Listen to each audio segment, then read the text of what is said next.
Hello, I'm Brian Martin, and welcome to my Saturday morning reading from my book, Eternity is the E in Love, Experiencing Meaning and Changing the World with the Power of Love. I love reading this to you, and I hope that you're able to come back to it from time to time and check it out. I have a few other books also. One that I'd like you to check out is Kindness is the Most Powerful Little Thing in the World. And that's a really great book. It teaches how to have a loving, kind mindset. It's really nice.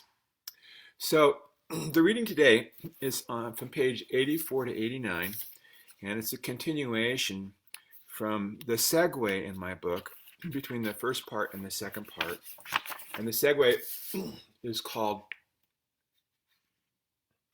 The Black Cube and the Distant Fire. And this is a vision that I developed, or I had, or it had me. I don't know. But it's a wonderful vision. And in the vision, there was this green, grassy, verdant park that's about a mile wide, and it just extends out almost forever. In fact, in the vision, some people can believe that they can actually see into in the future. So there's this black cube that's dropped in the middle of the verdant um, area, and of course, it draws a lot of attention. People come from all over to vacation, to play, to picnic on the grassy area. And when this cube showed up, then it all of a sudden became the focus of attention.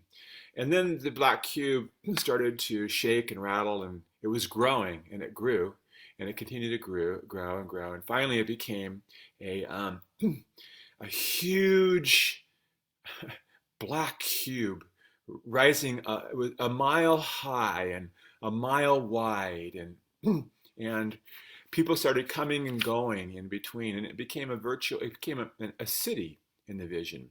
And there were schools and universities and shopping malls and parks and communities. There was a helicopter service inside and all these things in the cube. And everybody forgot about being able to perhaps see into the future, and they participated in all the activities that were going on in the cube instead. There were a few people who had special binoculars who could look and they could see into the future, but one day somebody who was looking into the future couldn't see anything but black smoke, and that was a big concern to them, and so they were wondering what was happening in the future. And so this party of interested people went into the cube because it was the highest thing in the world at this particular time. They went into the cube, and it took them 3 days to climb to the top of the cube. They stopped at a hotel along the way. When they got to the top of the cube, there was an attic door, an attic-sized door, and they got on top of the cube.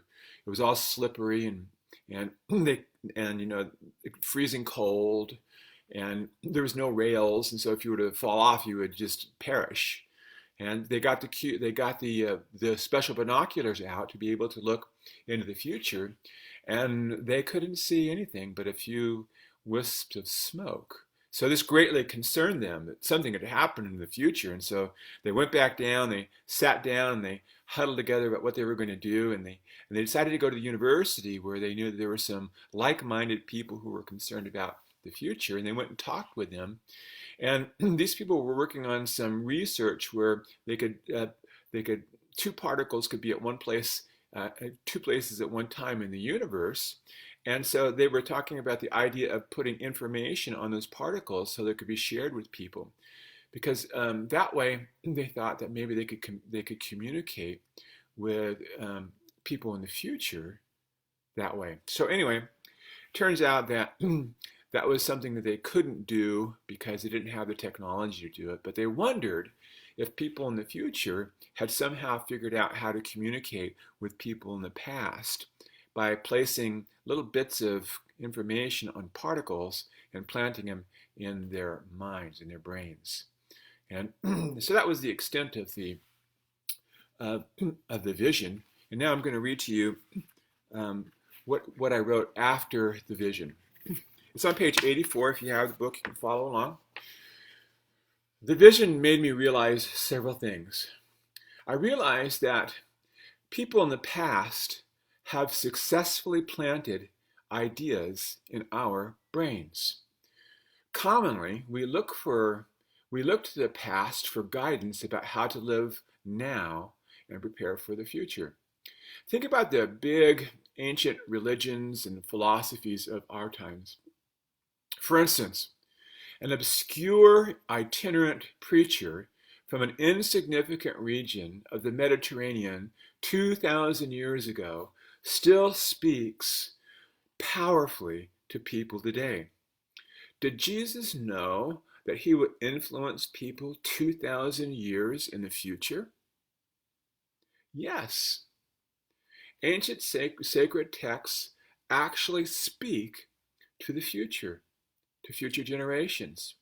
And when you consider that 2.2 billion 2019 followers still listen to the written voice of Jesus, then you have to believe that some people have the ability to speak to future generations. Yes, we know that we can speak to future people.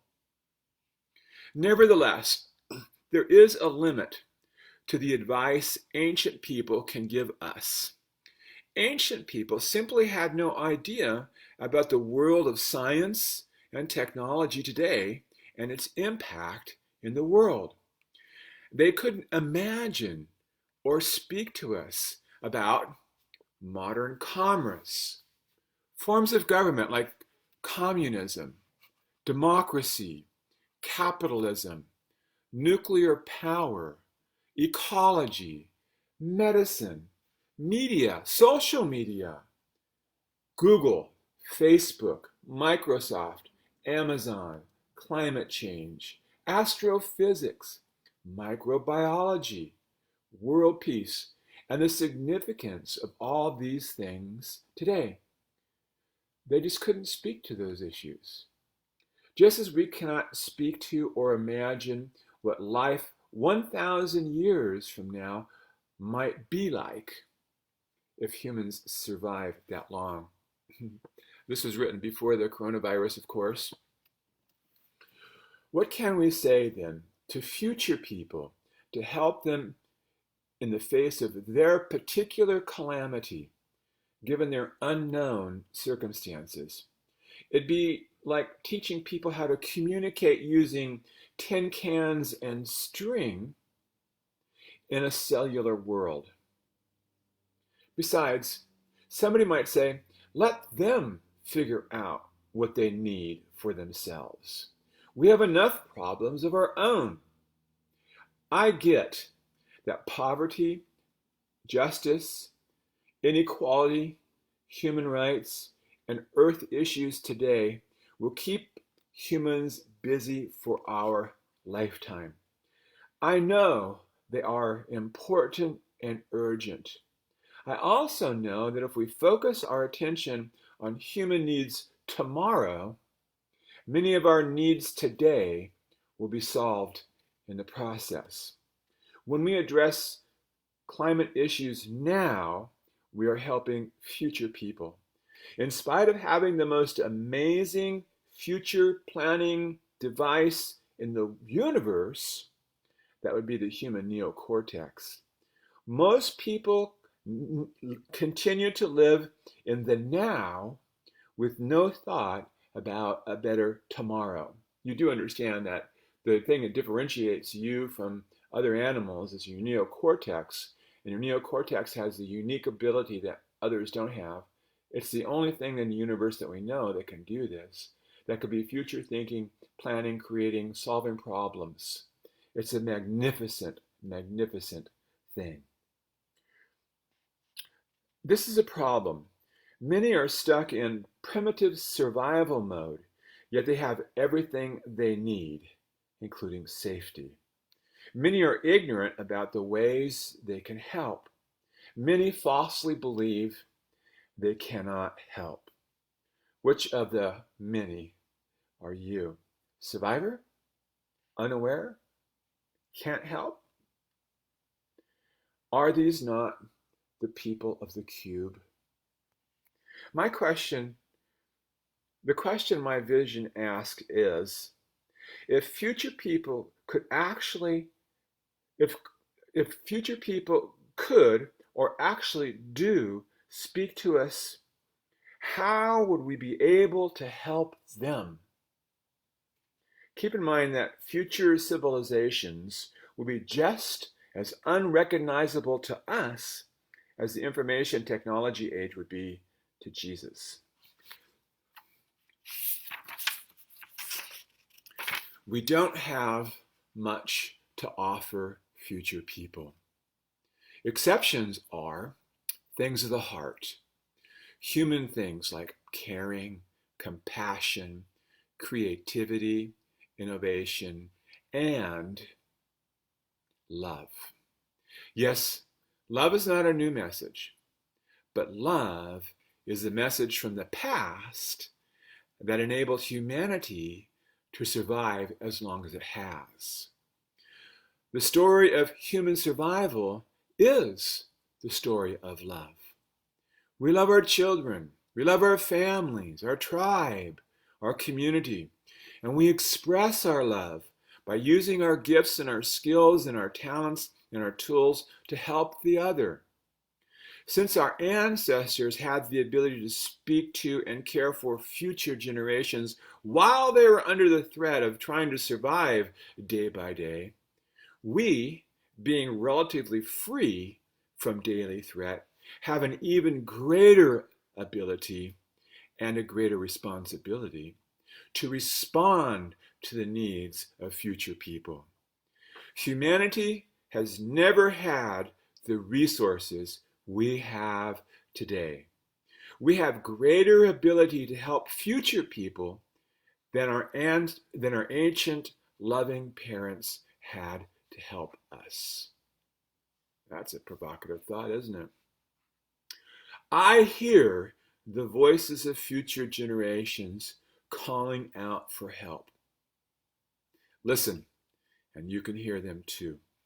Yes, they do not need our technical skills. Their technology will be far greater than ours. What they need is our love, which provides the safety they need to innovate, to create, to meet the problems, even threatening calamities that we can only begin to imagine. They are screaming from an uncertain future, love us, think about us, care for us as a loving parent loves and cares for a newborn. The future has succeeded in sending their message of help to us.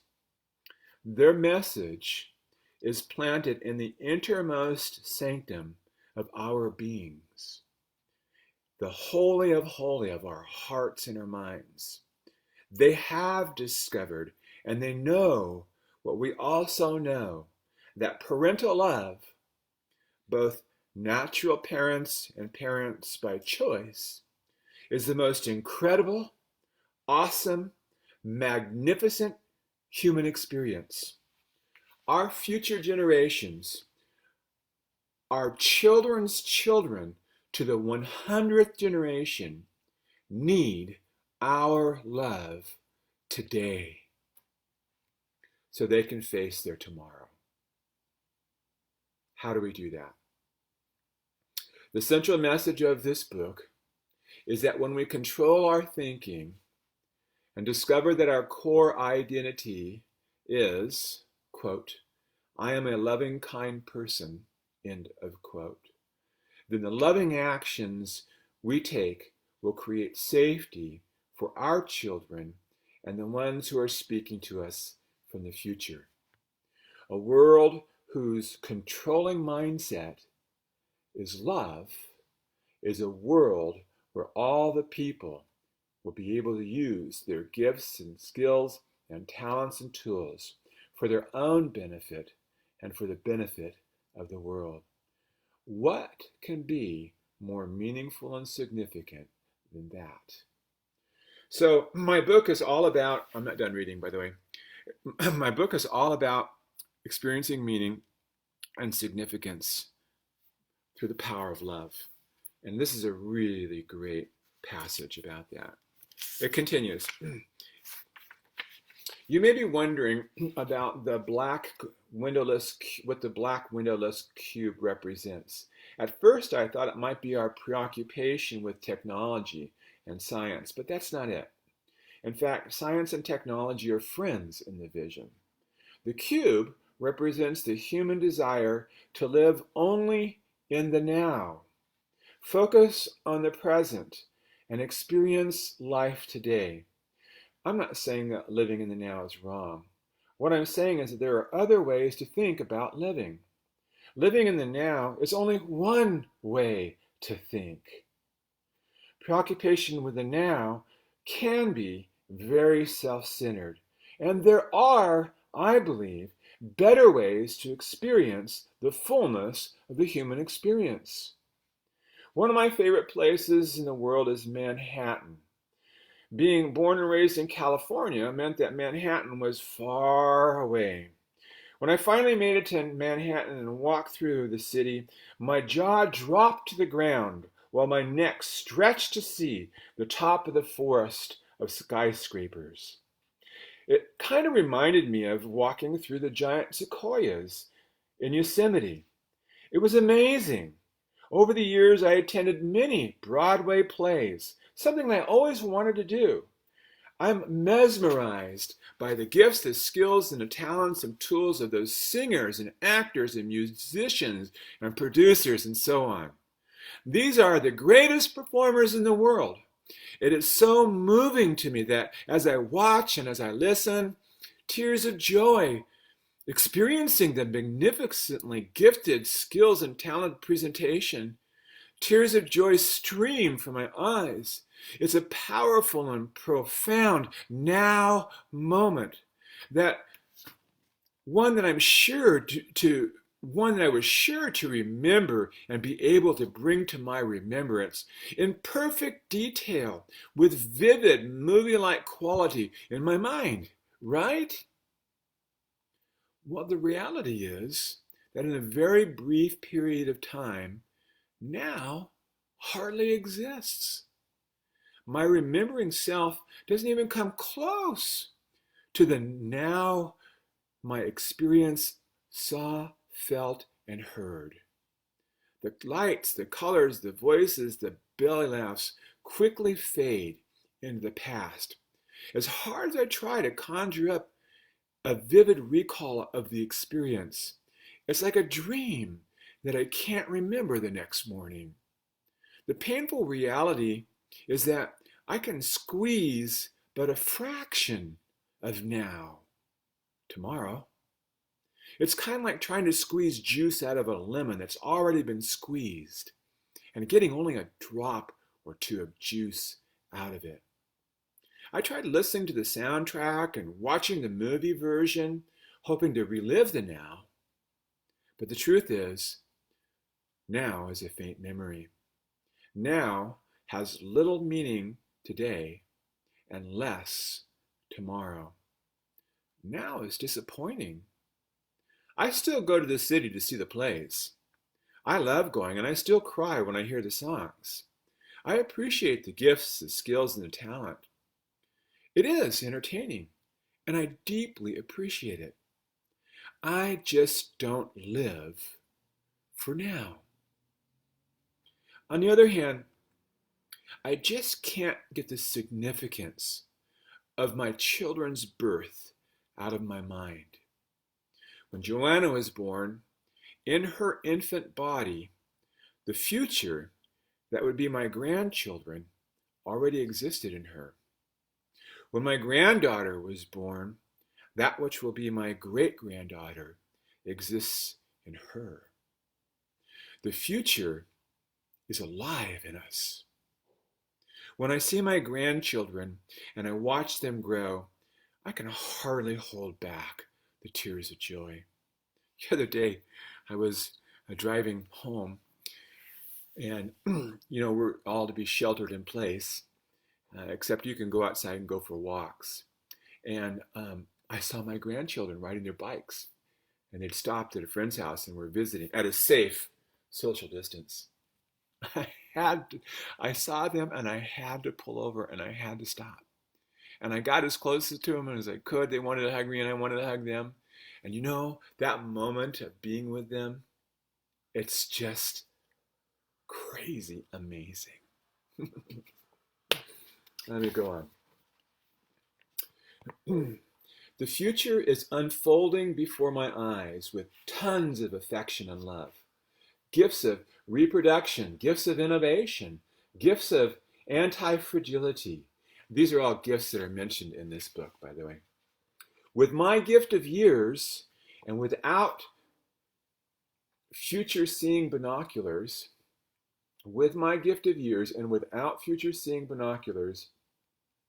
I see the future that will exist long after me. From the 100th generation, I will be a link to them.